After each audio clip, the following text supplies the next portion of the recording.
Hey, how's it going today, YouTube? I know it's been a while, but I'm back, and I'm here to talk about the Blame Canda tour, which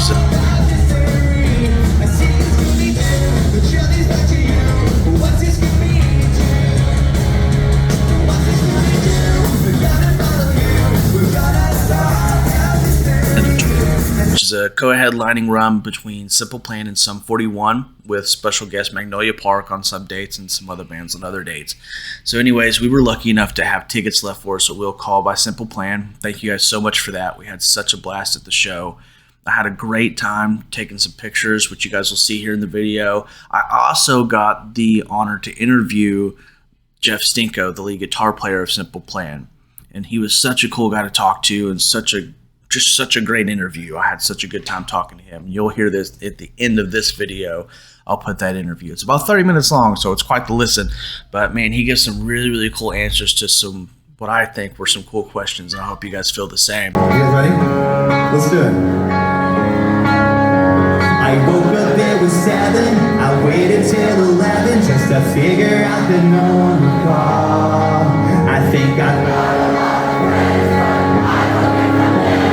what's another night all alone when you're spending every day on your own, and here it goes. But from the beginning of I'd Do Anything, which was the opener of their set, to the ending, which was perfect. And it feels like you don't care anymore. And now I try hard to make it. I just wanna make you.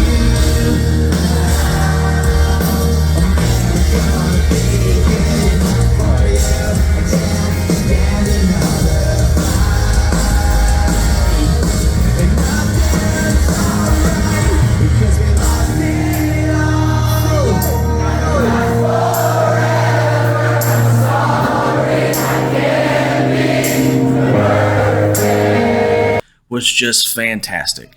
I want to say it's perfect, but you know, that sounds kind of weird.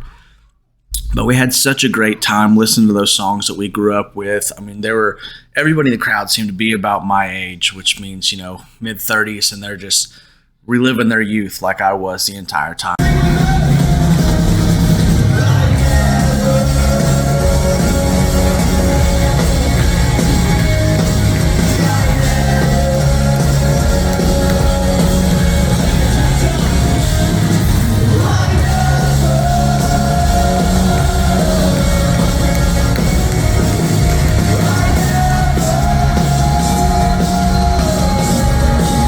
Me and my wife had such a fun time at the show. It was honestly one of the best shows I've ever been to in my life. And I think that stems from the fact that I grew up with that band. You know, those songs mean something to me and they're important to me. I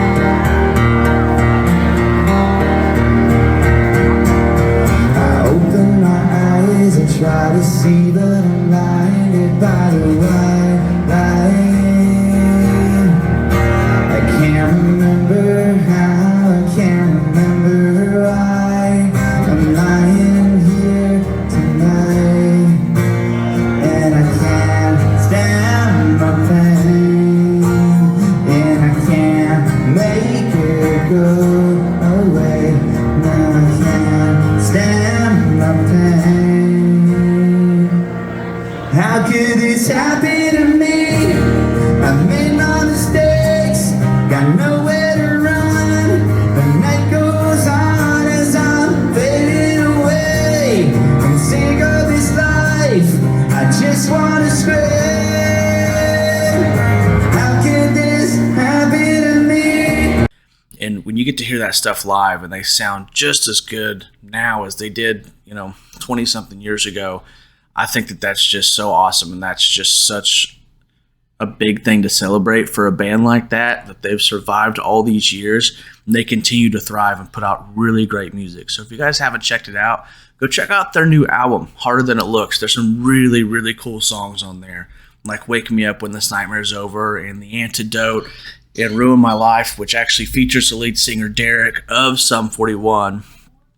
And speaking of Sum 41, they played first on our stop, so they played before SimplePlan. And man, they killed it. They sound so good, and they're probably a little bit more upbeat and a little bit faster, harder pop punk rock than Simple Plan is. And I had such a great time watching their set. Man, they really, really blew it out of water with some of their songs, especially their bigger songs like In Too Deep and Fat Lip.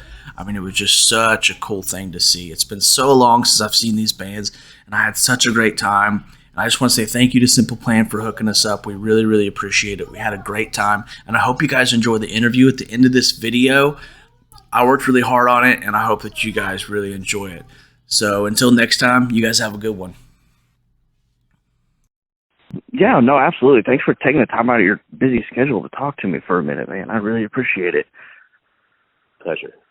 So how's the Blame Canda tour been going? I know you guys are on a little bit of a break from it right now until you guys start back up in Tulsa this week, right?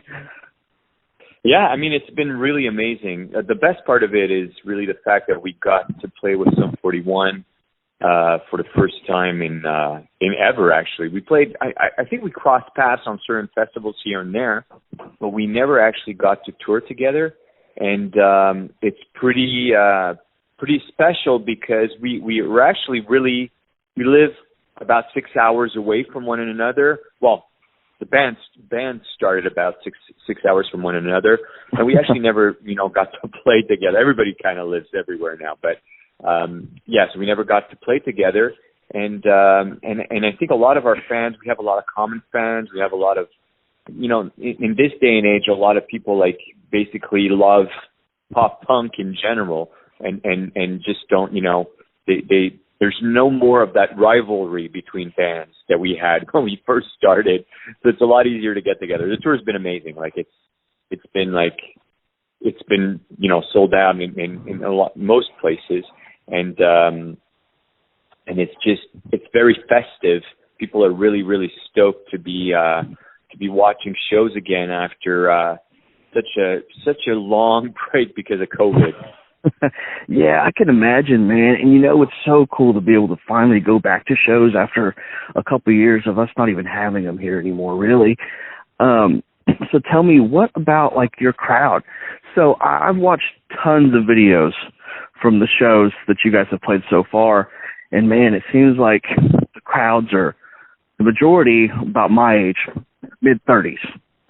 And a lot of it is, yeah, man, it's crazy to me because, I grew up listening to you guys. Perfect was the first song I learned on guitar. I mean, it, and I've always really idolized and looked up to you guys for, some of the music you guys have put out. I mean, everything you guys have put out has just been fantastic. And you guys just put out the new record. Thank you. And man, I mean, it's everything on it is so good. And it just reminds me, takes me back to when I was a younger kid, listening to all that pop punk music and, being kind of wild and crazy. So, have you guys noticed much of a change in your crowds? I mean, are you noticing younger and younger fans? Yeah, I mean, it's funny you mentioned that, your perception is that, a lot of people are your age and they seem to, to come from the same kind of background as you. But for other people, it's like they're telling me how young they think the crowd is and how surprising that is to them.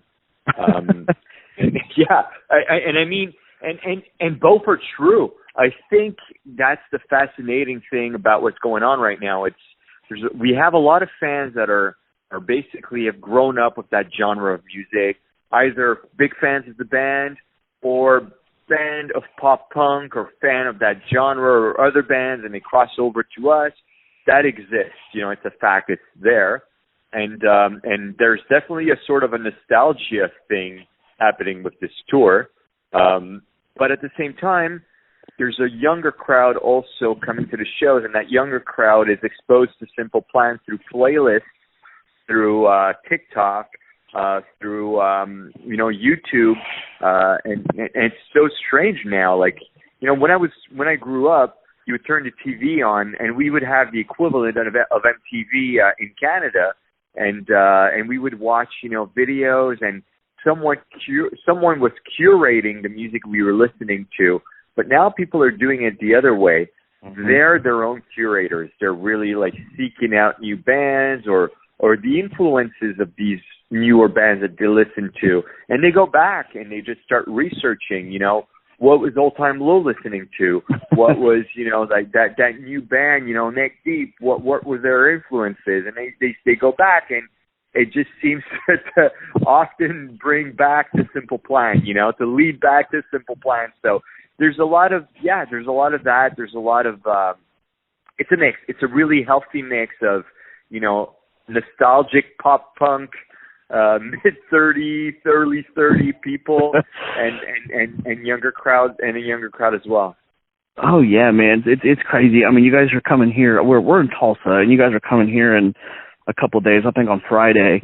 And man, since I've known my wife for the past 9.5 years, every time we get in the car, SimplePlan comes on.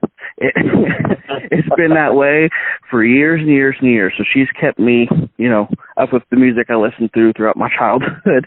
And she is super mad at me for not buying her a ticket to the show, by the way. Your show, and I'm pretty sure it sold out in like an hour. But let me offer you and your wife a ticket. It'll be my pleasure. Are you sure? I don't want to have to do that to you. Absolutely. Show's sold out, so it'll be my pleasure. Yeah. Oh, wow. Really? You don't have to do that for us. I appreciate it, though. It's my pleasure. Oh, wow. Well, thanks, Jeff. I really appreciate that. Your management actually already hooked me up with a ticket, but I appreciate it if you can get her in. She would love you forever. And absolutely. Me. Let me just make sure I don't have your full name, so yeah, I mean, I've been really looking forward to the show ever since I, got clearance from your management for it, and I've never seen you guys. Do you know when the last time you were even in Oklahoma was? We did a sort of I think, I'm not 100% sure, but we go to, the Oklahoma, it's been a while, you're right. We did a radio show, like a sort of like an acoustic event about 5 years ago. And I don't know, since then, around then, I'm not so sure. It's been a while. It's been way too long. Yeah, I look on Setlist FM all the time, to see the sets coming up and stuff. Yeah. And their last reported one from you guys was like 2005 in Oklahoma. I'm sure it's been since then. No, we played there since. Yeah, but definitely. I don't remember when. Really? What? Where have you guys played here in Oklahoma? Probably Oklahoma City? Yeah, I think we played Tulsa. I remember we played Tulsa, since 2005. Really? I still remember the venues. Yeah. Probably Cain's. I mean, Cain's is such a legendary place, I'm sure. It does sound familiar. Yeah. So tell me, we just went through COVID and all that stuff. I know this question is totally out of left field, but we just went through COVID and, now we're getting into this recession and all this stuff. So how is the restaurant business getting through all this stuff? It was, the restaurant business, I do a lot of things, outside of the band to keep me I love music. It's my first passion, and my band is my main priority. Mm-hmm. But there's other things I'm interested in, I love restaurants, a restaurant business. I love, real estate. I do other things, but I did the restaurant business in a very sort of it was very visible and there was a lot of pressure because of that visibility. A lot of people were kind of expecting me to fail, and I've had this restaurant for over 9 years now. And I've done other things since that are a lot more low key and it's been very cool. During COVID, I did a lot of real estate, work with my brother, not physical, more as a, developing projects and making things happen. It was a very, very fun, creative thing for me. But the restaurant business was very frustrating during the pandemic, obviously. I lost a great team of people that have been with me since the beginning of that adventure. People had to find different jobs and move on. And then we reopened, we closed back, and it was very frustrating. But we managed to do okay, considering. And now that we're back open, it's sort of like the shows where it's like people they're just, hungry to meet people, hungry to like eat great food. So it's going really well now. But man, it was an uphill battle to get the restaurants, just to keep it afloat and just to, to reopen properly. It was really, really difficult. And getting good staff was, the biggest challenge. Reopening with like great staff, it was really, really difficult. Yeah, I can imagine, man. And do you just have the one restaurant now? I mean, I read about... I just have the one now, yeah. Okay. And which one is that? It's called Mangiafoco. It's a little sort of trattoria pizzeria in Old Montreal. Gotcha. Okay. What's the hot menu item? You know what? We have amazing mozzarella from Italy, straight from Italy, and we kind of like we basically make a lot of derived things with it, and it's sort of the highlight. It's sort of like a mozzarella bar where you could, have like great salads, great platters, great. It's just, we're really well known for that. That's awesome, man. I read so many great reviews about your restaurant online. Oh, that's cool. Flattering. And it's funny, man. I see all these people that are, making these reviews, and the food is so great, and you get a chance to meet Jeff Stinco if you go there. I don't go as often as I used to because, it's sort of, I kind of let it. It's packed all the time, and it's not that big, so I want to make sure that, clients get, I don't take a client's seat, but I do go once in a while, yes. That's awesome, man. Well, congratulations on getting it back up and running, even through this whole pandemic. That's really something to celebrate for sure. So tell me, how's the reception been to the new album? For everything I've seen online, everything seems fantastic. It seems like everyone really, really enjoys the new songs. I think what's cool is that we've accepted that SimplePlan is sort of it's a pop punk band. We have our sound, and although we want to explore and try new things, we still have to be respectful towards our fans that like the early day fans that kind of want to hear SimplePlan for what it is. So this record is all about that. It's really like sort of a core SimplePlan record. It does have little elements of, exploration here and there. There's a song called Anxiety on that record that's sort of a bit left field for us. Mm-hmm. But then again, given that we've had success with songs like Summer Paradise and sort of like, even like Perfect was sort of left field for us, it was sort of almost like a ballady song, and it was one of our biggest songs. So, I mean, SimplePlan is a lot of things, but I think it's most known for fast guitars, fast drums, heavy guitars and big anthemic choruses, and that's what we threw back to.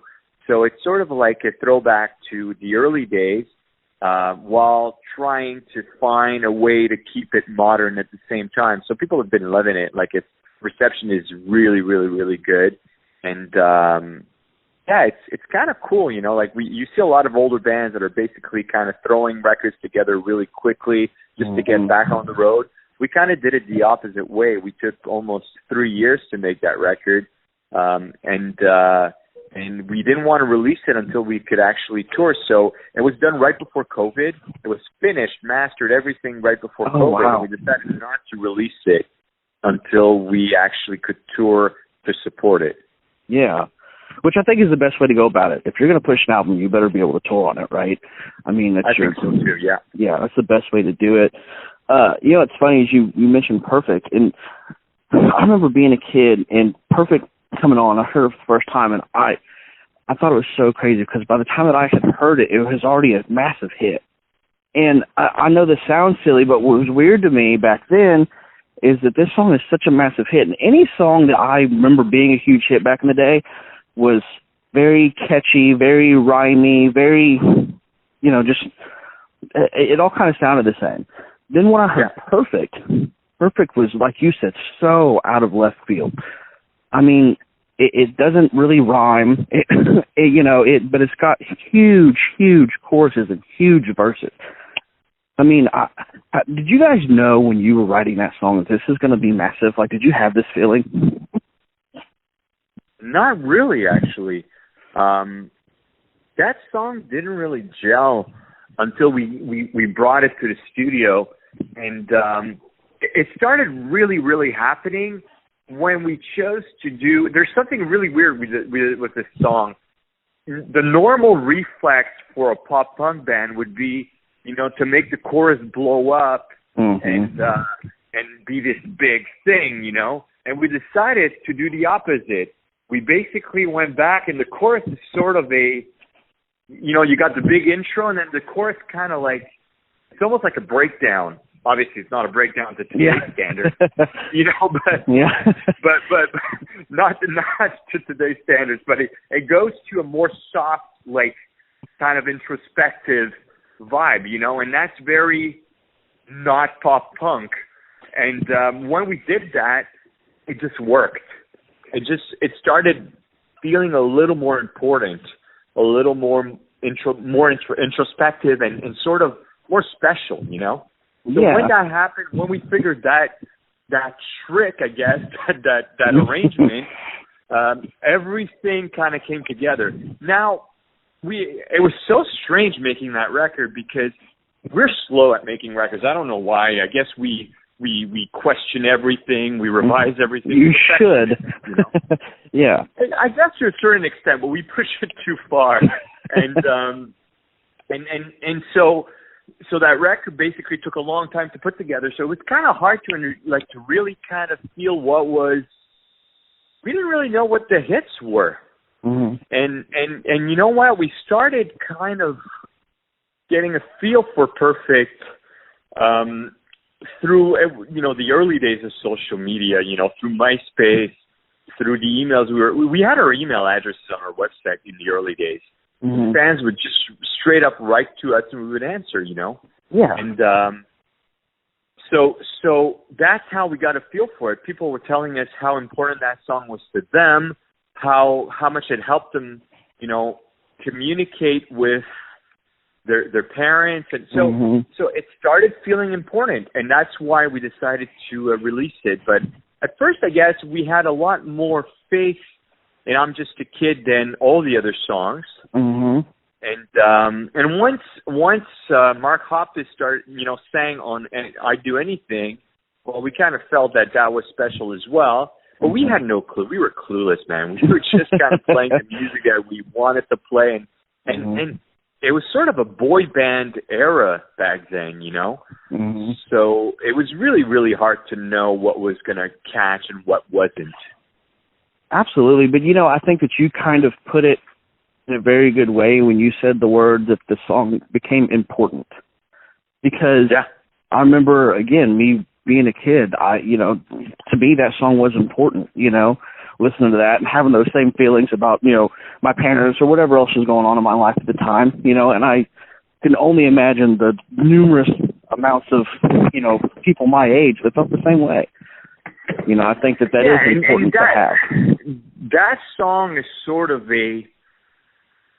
I didn't write the song. I collaborated, on that song, but I didn't write that song. But it's sort of the story of my teenage years leading to early, adulthood. Mm-hmm. Basically, I had a very sort of problematic relationship with my dad. Mm-hmm. My dad just didn't understand why, first immigrant, Italian man, didn't really understand why his son was doing so good in school and was wasting his talent playing music. So it was my childhood. I did,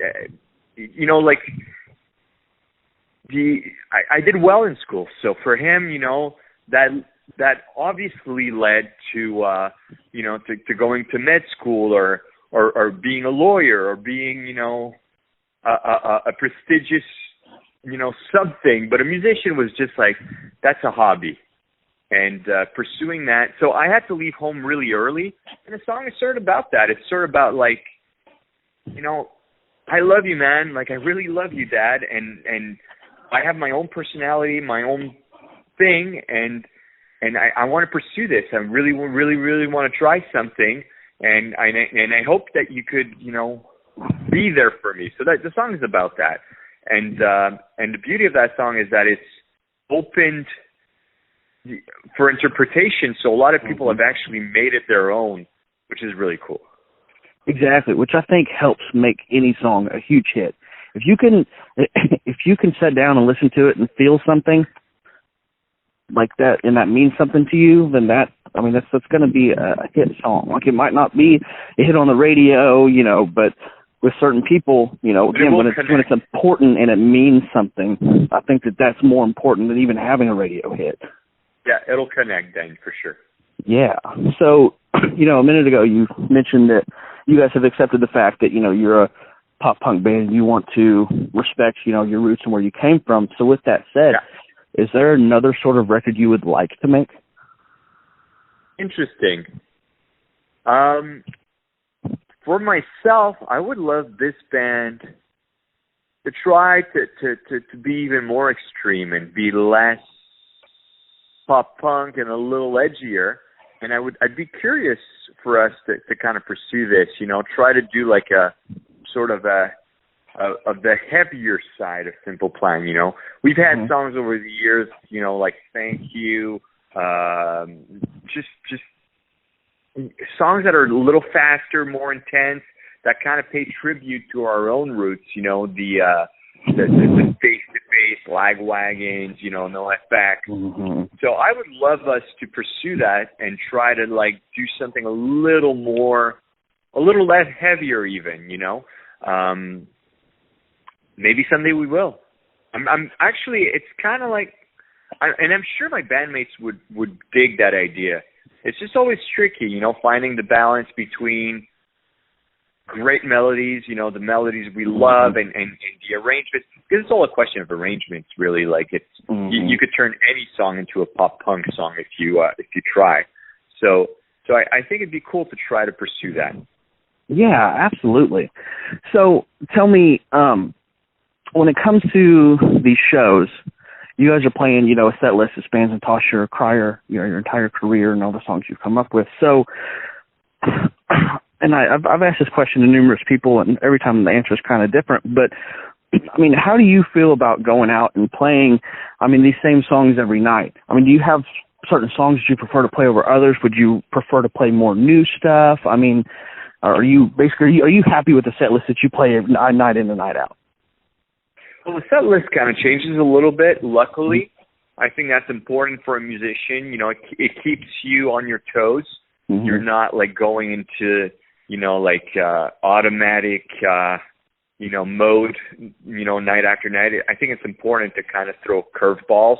And it's cool for the fans that are following the tour as well, because although we're not Grateful Dead, we're not the Grateful Dead, we do have fans that are pretty dedicated and come to multiple shows. So I think it's cool for them to kind of give them something a little bit different to bite their teeth into. So with that being said, there were certain songs I used to hate playing. I couldn't stand playing I'm Just a Kid. I was so over it. And recently the TikTok challenge kind of changed my perception about it all. And really it's, to me now, it's about that moment. Like, the songs are, I know the songs inside out. Like, I really, like, I could improvise on those songs, you know, and kind of change everything, but I don't. I really play the songs, like, you know, respectfully, like they were recorded, and I enjoy the moment. I'm really there with the fans. Every night, I just look at people's faces. I jam with them. I have fun. So it's almost like it's not that much about the music. It is for other people. For me, it's just I'm just sort of, I'm there to kind of like channel that music out, but it's really about the shows. It's about, you know, that emotion that's out there. I make sure to to give a good show, to move around, and I'm just happy. It's very festive for me. It's really, really fun to be there, and I'm grateful now. Like, you know what, that whole pandemic kind of put a whole perspective, changed my perspective on what I'm doing. Mm-hmm. It's really like I'm grateful for being on stage night after night and playing music for a living. So you know what, like I just enjoy it, and I try to, like, my days are basically spent making sure that I have full energy for the shows and I'm in good shape and in a good mood. So yeah, that's it. Well, that's great, man. And again, going back to the show and just like you're talking about how you feel playing these songs, again, you're playing these songs to people who, again, maybe near my age, that these are important songs to them, kind of like what you're saying, just being in the moment. At one point in time, those songs were important to us, and to this day, they might still be for a lot of people, but just reliving that time is just such a cool thing. And, you get to live out, all of our fantasies, and you get to, play in a band for a living, which is awesome. And I'm sure, and I'm sure, like you said, being through COVID had to put that into perspective, because when you couldn't tour, that had to be difficult. I stopped playing music for a year during COVID, and really, like, it's kind of, music has been part of my life since I've been, 11, and I've played every single day. Well, maybe I might have skipped a few days here and there, but I'm a classically trained player. I've been practicing so much over the years, and I stopped because it was sort of meaningless. I didn't know when it was going to start over, when it was going to start again, and it just, I just didn't love it anymore, and it took a lot for me to get back to it. And now, like, I'm full on practicing, like I even hired a guitar coach to kick my ass and to shape up little things that I've been kind of procrastinating on. So it's cool, I'm really in love with what I'm doing right now. Well, that's great, man. I mean, I'm so glad that you guys have survived, the years and throughout this pandemic and everything, when a lot of bands didn't, Survived is a good word, yeah. Yeah, I mean, it's true, man. You see a lot of these bands that, since the pandemic, you don't hear music from them anymore. And that's a shame. That business has to be super cutthroat and really hard to break into. So, I can only imagine what it's like. There are a lot of egos, in there. Some people don't realize, too, like, some bands were just not making money off touring. So that just made it very difficult for them to keep going. And other bands were just, like, their egos are so huge that they couldn't really... They just didn't see the big picture, Yeah, absolutely. And again, you guys have done a great job of navigating through all of that and continue on the path that you guys have been on for so long. Yeah. Very lucky, for sure. Yeah, I remember I watched a TikTok of, who was it? It was Papa Roach, and it wasn't all you guys, but y'all did I'm Just a Kid with the lead singer Papa Roach on TikTok. Yeah, well, Pierre did, yeah. Pierre, God, blanked on his name for some reason, but that was really cool. I mean, when you can see stuff like that, like, and for fans, it's such a cool thing to see, because I'm pretty confident that you guys and Papa Roach have probably a lot of fans in common, so to see stuff like that is really, really cool. It's kind of crazy, because when we were starting out, Papa Roach was sort of a scene, they were like sort of that new metal, scene. And if you were listening to Papa Roach, you're clearly not listening to SimplePlan, and now it's sort of, it's different. We just played a show in Mexico together, and it was sick. The crowd was completely off the hook. It was just like really great. Well, that's awesome, man. I really appreciate you taking the time out to talk to me today. Honestly, I really, really appreciate it. My pleasure, man. Thanks for doing this. No, thank you.